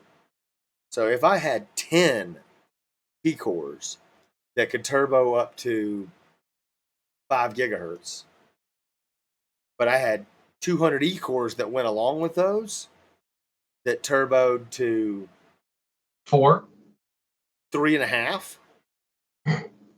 It started at 3 and turboed to 3.5. I'd take that any day of the week and drew 250 to 300 watts at base clock and then turboed up to 500 watts at turbo at max total turbo. I mean, guys, that's pretty stable. And while that might not happen this generation, that might happen in 2 or 3. Not to mention everybody and their brother. AMD is talking about it now. Intel's talking about it now. There are developments that are coming that are going to add us the same thing that freaking Apple has, which are AI cores to the CPU. That's Because it gets back to the level of what you need. So GPU AI right now, the tensor cores on the GPU right now, 100% accurate, not the fastest thing in the world. All right. What if you had a AI neural network core on board the CPU that took up 5%, 10% of the die space, but could do, instead of doing 10,000 transactions in 5 hours like a GPU would do, could do 100 million transactions in 5 hours with 99% of the accuracy of the GPU. Okay, yeah. you lose 1%, but you gain. So in that 100 million, only 1 million of them are incorrect and they have to be rerun. Big freaking whoop. You just did 100 million when you wouldn't have even been able to do the 10,000, 100,000 of them, 100 million of them like you just did in the GPU in that same time frame. Right. So I mean, this is going to be an ongoing discussion, guys. This is going to, the way things are going.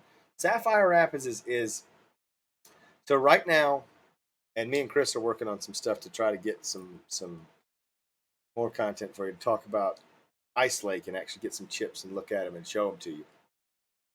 Hopefully, we'll have that all scaled away and ready to go here pretty soon. But Ice Lake is the last monolithic die Intel's going to make for Xeon, Xeon Scalable, and so on and so forth.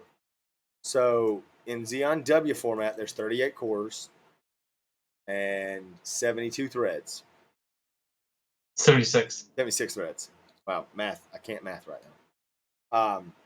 Sapphire Rapids, if you look here, is 4 compute tiles tied together on the CPU.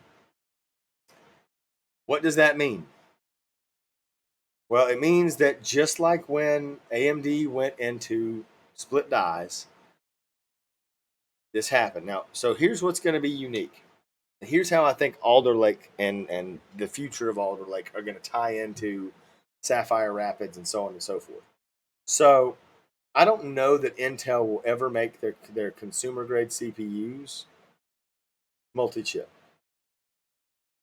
And here's why. It's so much faster with a ring bus. And so if it's that much faster because of that, and you can add a bunch more E-cores as we go by reducing die space. If you've always got eight P cores, but in 3 or 4 generations you're at 8 P cores and 24 E cores, or let's see, 8, 16, 24, 32. So let's say in 4 generations we're at 8 P cores and 32 E cores on a consumer grade chip. That's pretty impressive, right? Mm-hmm. What if we're able to take that specific die, though, and add some little micro bumps to it so it's got tie overs, and tie that die to a die beside it, to another die that's beside it, to a die that's inverted beside it, across from it, and you're up to 6 of those dies. So, calculator, 32 times 6 is 192 E cores. So 192 E cores and 48 P cores. Remember what we were just talking about 50 cores and 200? I mean, I'm just saying, guys. Now that's 6 die. If you could put 6 Alder Lake dies together. But going back to the way they're designing this is around 4 right now, but that doesn't mean that it won't scale to 6. If you've noticed the packaging of Xeon Scalable in recent years, it's gotten longer, much longer than it is wide. So a much longer run than it is wide. That's okay. But what if Intel went wider again and they were both the same? And you've got 6 of those dies, like I said. I'm not saying this is happening next. This is talking hypothetical 3 to 6 generations down the road. So maybe 2024, 2025. But what if you could package those all together on the same ring mesh type setup that they have right now for Cascade Lake, Ice Lake, Xeons? And the only thing you have to do differently is you use EMIB, which is just little electronic connectors that connect those rings together to make the meshes work together. Everybody's already going to have their own I/O controller. Everybody's already going to have their own memory controller. So it's still going to be NUMA based, but they're all direct die connected. They're die to die connected that way. And they interlink and communicate with each other. Or better yet, what if you make the interlink on an I/O die? And so all 6 of those dies are just interlink connected to the I/O in the middle. Holy cow, guys. Those E-cores giving you all that threading, that multi-threading performance that you've been wanting for years. I mean, 192. What's one? We're gonna find this out again. What's 192 plus 48? That's a 240. I did that wrong. 48 times 2 plus 192. That's a 288 thread machine, and that's a single socket. Boy, I'm sure AMD is going to have to really stick it up. And like I said, we're talking 2023, 2024. They could be doing this theoretically. I mean, I'm thinking about everything, and I'm applying logic, guys. So this is not saying this is going to happen. I'm applying logic to what they've done with Sapphire Rapids. What they've done with Sapphire Rapids and the packaging and the way they're putting it together, if you deep dive into it, and I'll do this real quick for everybody. I'll put the actual link to the non-tech article, and you can go into the deep dive and read it, because I did. And I truly, truly recommend you go and do that. But that article is an excellent article for reviewing what exactly Intel is doing inside. It explains what EMIB is. It explains the interconnects. Go read up on WikiChip. Actually, you know what? I'm going to show it to everybody because this explains what I'm talking about with the mesh. You know, it's better to show you than it is to explain it. So I'm going to go to now. I'm going to go to architecture.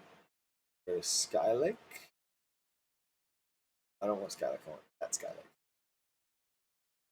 Server Skylake, not client Skylake. Fun fact today, Chris, we have dropped 0 frames. Nice. We Back. are officially over the 2 hour mark, but I know. fine. I know we are. We're at 2 hours and 1 minute. People are gonna hate us. I'm sorry, guys. So Xeon Platinum, and this is the last thing we're gonna talk about. We're gonna let everybody get back to their nights that has been watching us. I don't know that many people have been watching us, but it'd be awesome if they had been. Those that watch us on YouTube, feel free to subscribe to see more content and chat with us. We will be back next Friday, by the way, for our regularly scheduled programming, in which we've got an update on a lot of stuff that's been coming out. But with Skylake, this is why I want to show you this. So there's actually a. Here you go. Can you see the screen from there? On. Yep. All right. This is because monolithic dies are the way they are. They had to separate these monolithic dies into what was called LCC, HCC, and XCC Yep. SOCs. Yep. The reason they did that is because when they printed down that circular disc, they wanted to make sure that they had enough scalable setups. So if you notice, the LCC was 12 core, right? No, it was 10 core. It's 5 and 5. LCC's 10 core. HCC was 18 core. There's your 10, there's your extra 8. And XCC was 28 core. This is how you ended up with the 28 core Xeon Scalable. Correct. Obviously, the larger you went, the more heat it generated, so on and so forth. All right. I've shown you all of this to explain this. All right. If I've got a 10 core LCC die and I wanted to stick another 10 core LCC die, what would I do? I'd run 2 sets of connections out through here and then tie those 2 dies together right here on the bottom side. And then what would you do? You double your number of PCI Express lanes. You also have double the number of UPI links too. But you would basically just flip the socket over and have that. Now, the way AMD does things is they're interchangeable. So basically, when they built their chiplets, they had 4 connections coming off, but you only had to connect a die together with 3 connections. So it didn't matter which 3; all of them had the same interlink, right? And so when they did their first one, the first 4 that connected together, you had these 3 connected to one, same socket on the other side had these 3 connected. You rotated it 180 degrees and did the same thing. What's different with this is you'll actually have to have this be a mirror image. And that's exactly what will happen with these chiplets. Is these will have to be 4 individually printed chiplets. Well, two individually printed chiplets. That basically this chiplet's one, this chiplet's the other, and then you can take these 2 and invert them 180 degrees, and they'll work together on the other side. Like roll them around 180 and they'll bolt together. They'll stick together. But you have to have 2 chiplets because of the way they're interconnecting them. But the way they're wanting to interconnect them, it makes sense. Now, looking at this, I'm going to go back to this and show you this again because this might give you some hints about things. All right. You use the HCC package. And the reason I'm referencing the HCC package is specifically the number of EMIB points that they have. The HCC package has 3 connections, or has 3 connections on one side, and then 4 connections on the other side.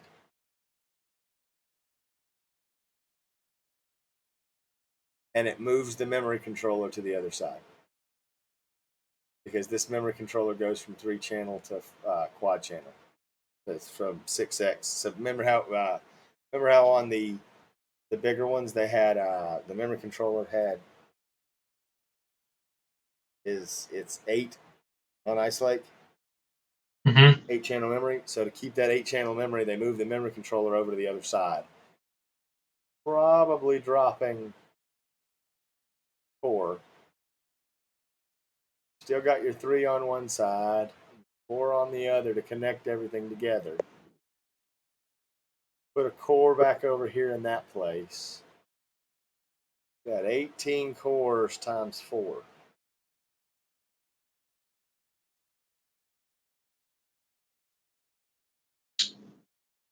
Can't do I don't know if you've heard the rumors, but there's rumors that there's a certain core count size out there, ladies and gentlemen.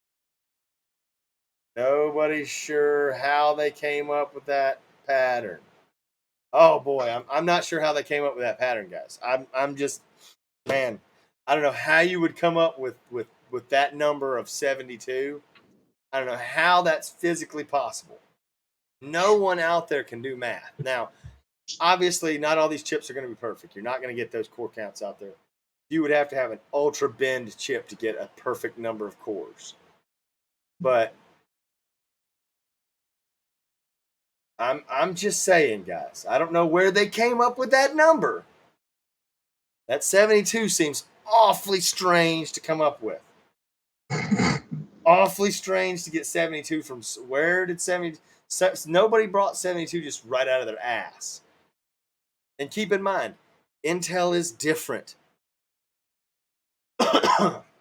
Right? They don't have an interconnect the same setup as AMD, and they don't build a chiplet that's eight cores. They're trying to build on their old process technology, their old knowledge. All right.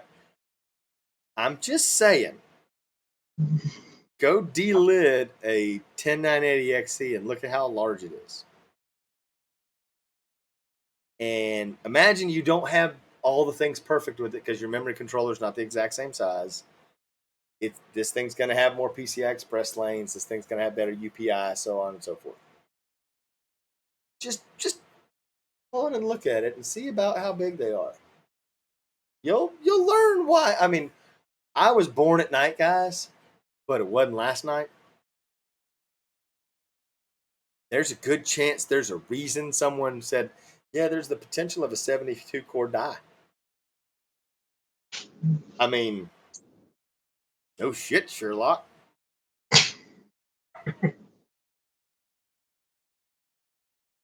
Yep.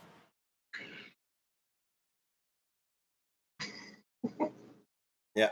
Well, I will let everybody go. I need to get out of here. I hear the dog whining in the background, ready to go outside. So, you all have a wonderful evening. We'll talk more. We'll hear you next Friday. We'll hear from you next Friday. Come in and chat with us and have a wonderful Halloween. Go do some haunted stuff. Bye, y'all. Bye.